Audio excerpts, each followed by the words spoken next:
Oh, my bad, Chino. My bad. August the 16th, 2014. What is it? 116, 111, 117, 110, 114, 113. That 114, 113 was completely out of control, and you have to factor in that August the 16th, 2014, Sakio Bika was docked a point. So that would have made it, you know, I look at it like this. Anthony Dirrell, there was a lot of questions surrounding him leading into this fight. Sakio Bika being a more experienced fighter with fights with Andre Ward and Joe Calzaghe, just to name just a couple.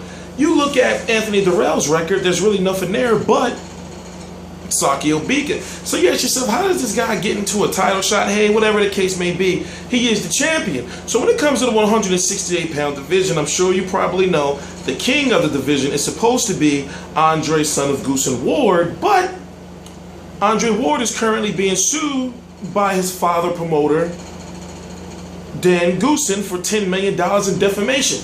So when it comes to the 168-pound division, who is the number one 168-pound fighter? That is called a Cobra Froch, who just this May knocked out George Groves twice, you know, in two straight fights, knocked him out, and he's the IBF. And what is it? What is he? He's the IBF damn, I forgot. But whatever the case may be, right now, and since Andre Ward is basically inactive, and it looks like he's going to be inactive to probably like 2016 or 2017, and that's real talk. Go do your research and go check out some other videos I did. It looks like Carl Froch is the number one 168-pound fighter. Where does Anthony Dirrell go next? Well, if you don't know, there's a fighter by the name of George Groves, once again 19-2 with 15 knockouts from the UK, who is taking on a fighter by the name of Christopher Rebrasse on September the 20th, 2014.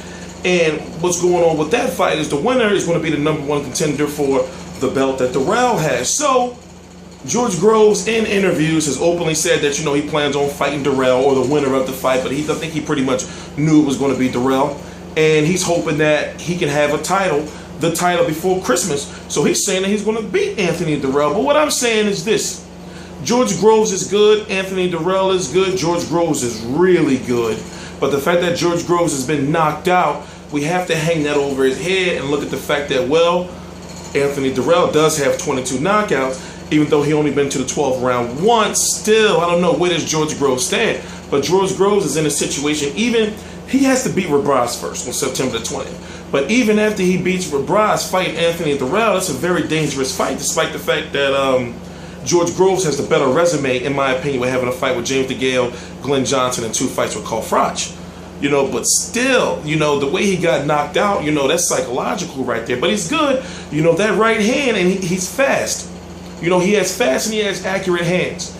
But Anthony Dirrell with the tall, you know, stance and the posture and the punch variety, you know, I just don't know. But if you don't know, I'm T-Street Controversy. This is T-Street Controversy Live. I cover every single major fight live, whether it's United States or whether it's, you know, over in Germany or whatever the case may be. Subscribe, because see, what I do is, you know, all the boxing news, gossip, rumors, whatever it is, I don't care. You know, if I feel like doing a video on it and I got information on it, I'm going to do a video on it. So consider this to be a boxing channel that's 85% box. Another 15% I sprinkle in whatever I feel like. T-Street Controversy Live.